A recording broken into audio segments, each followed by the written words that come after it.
Today's episode is brought to you by Mazars. SoundCartel.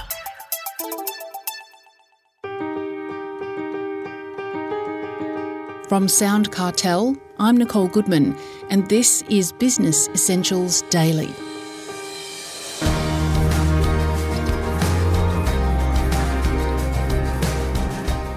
No one wants to fail, but for most people, at some point in time, it's unavoidable. But what about the stigma? Well, there shouldn't be one, says Gabe Zichermann, US entrepreneur, author and keynote speaker. The power of failure is its ability not to demean or destroy, but to unleash our drive and a roaring, innovative spirit. In fact, he says if we're not on the precipice of failure right now, we're not trying hard enough.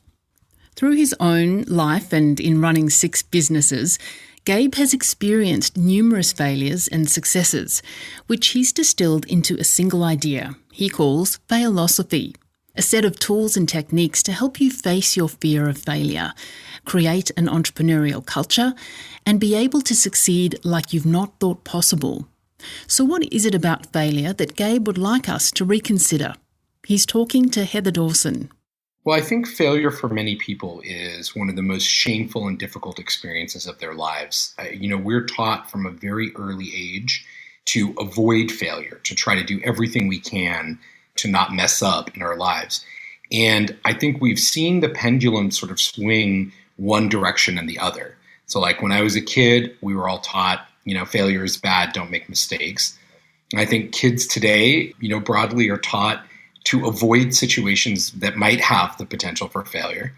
And I think what we really need to do, if we really want to get maximum performance, maximum innovation out of our people and our organizations, what we need to do is we need to say failure is okay. Failure is a normal part of our lives. And when we do fail, we need to try not to rationalize it or pretend it didn't happen or try to reframe it as something else. Let's actually embrace it and own it as the thing that it is. Well, you've actually said, Gabe, I believe that if you're not on the precipice of failure right now, you're probably not trying hard enough. So is it all about being prepared to take more risks? Is that what that means? Yeah, I think the way that I think about this kind of precipice of failure idea is that many people in their lives find themselves in situations where they're in their lane, right? You've done this one job, you've done it your whole life. You have this team that's done the same thing over and over and over again. And that idea that you could fail, that feeling that you might fail, I think is a very interesting early warning signal that you're onto something cool and interesting and that's pushing yourself. Meaning, if you don't feel the fear of failure, if you're not currently in a moment where you're like, oh, this could blow up, then you're not pushing yourself hard enough. And so it's an early warning signal. And I want people and organizations to think about when they fear failure, when they feel that fear of failure, to look at that and say, oh, I'm on the right track here. Well, I understand that of the 6 businesses that you've created, Gabe, 3 were successes and 3 were failures. So what was different about the successes versus the failures? Well, I would like to say, fundamentally that I was not responsible for that in any way, but that would not work because, in fact, I take a great deal of responsibility for what happened as founder and CEO. I think there's a number of different things that make a project work or make a project, not work. And especially when you're doing a startup or some very high risk, research and development or innovation project, you have a high degree of failure. And, what's funny is that the businesses that, ended up ultimately succeeding did so because of a combination of timing and market and the team. And those that didn't did so because of a combination of timing, the market, and a team. But when I reflect back on these ideas, my successes and my failures, what I'm struck by is this concept called portfolio theory, which I don't know if you've ever heard of or your listeners have heard of. But the idea is that when you're measuring the success or failure of a portfolio of investments, so this is a strategy that venture capitalists and professional investors use regularly, that when you measure the performance of a set of investments over time, you need to look at the whole portfolio and not each one of the investment events separately. And, for a typical venture capitalist, when they make 10 investments, 7 are going to return no money, 2 will return some money, and one will return a lot of money. And that's how their portfolio is structured. We as individuals, when we think about our careers, even when we look at, innovation in a small business or a medium-sized company, we view every single opportunity as this do or die moment. Like, if I'm not successful with this project right now at this moment, I've messed up. But in fact, you have to be able to look at it longitudinally. That's what investors do, and that's what we need to start doing with our own careers and our company innovation. Well, now, Gabe, you're part of the global philosophy movement. Is it amazing that failure's being embraced around the world now? Yeah, I'm excited to find this sort of, as I've been, working on this project, to find the tribe of people around the world who are really, into failure. And a lot of this is culturally dependent. So I think there's countries and organizations where failure is easier to handle and those where failure is harder to handle. There's ones where, there's even the factor of socioeconomic status. I've written about minority entrepreneurs and their feelings around the risk of failure, or immigrant entrepreneurs and their feelings around the risk of failure. And, they often feel like everything is very high stakes. If they mess up, they've blown multiple generations of investment in their future, their parents, their grandparents, whoever came to the country and so on. So I think we are at a relatively early stage of its gestation. And I think we have, mostly tech companies to thank for this attitude towards smart risk. But it is very exciting to see it and continue to talk about it in so many different cultural contexts. Well, you've posed the question, Gabe, and you've mentioned it just now anyway, that if failure is the best teacher, then why doesn't anyone teach us to fail better? Which is obviously what you've asked yourself as well. Yeah. But in what ways can we fail better then? This is the part where I'm really excited about changing behavior in this regard. So number one, whenever you're faced with a failure, so if you're in a situation where something is falling apart professionally, personally, the very first thing that you need to do is acknowledge that it's happening.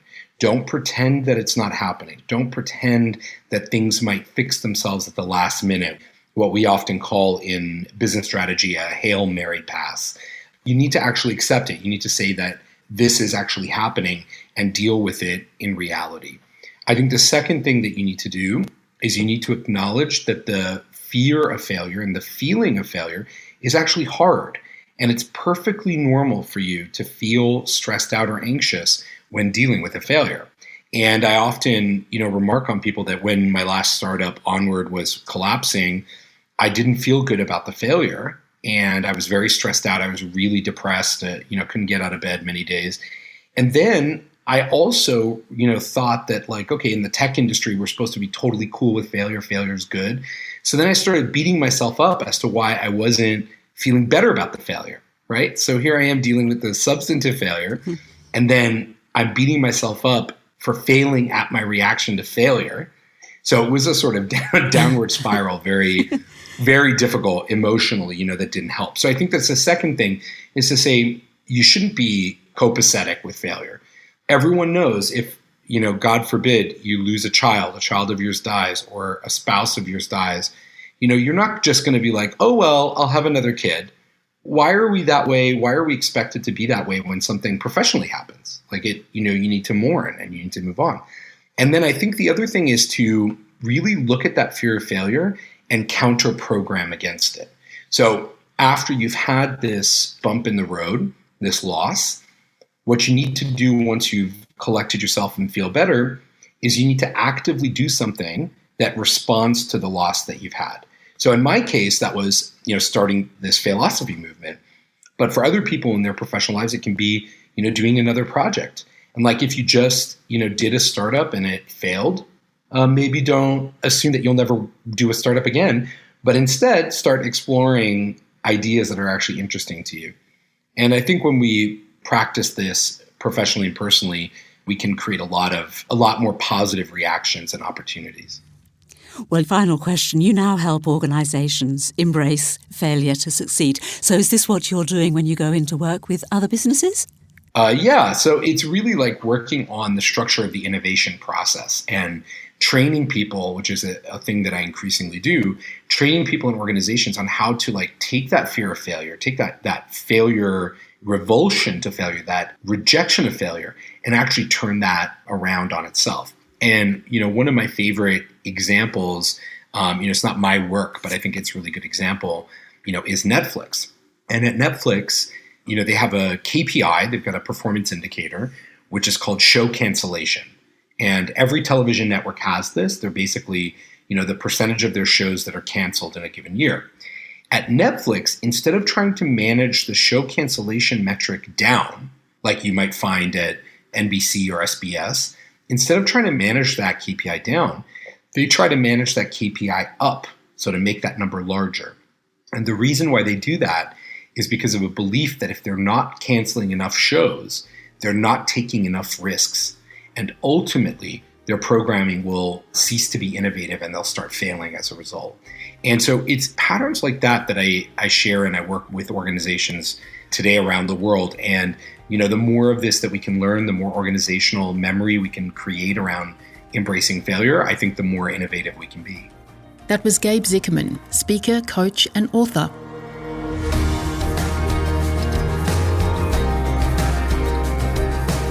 This episode of Business Essentials Daily is produced by the team at SoundCartel.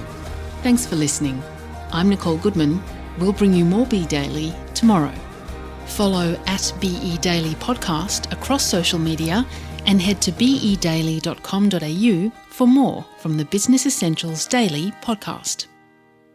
SoundCartel. This episode was brought to you by Mazars. To find out more, visit mazars.com.au. That's mazars.com.au.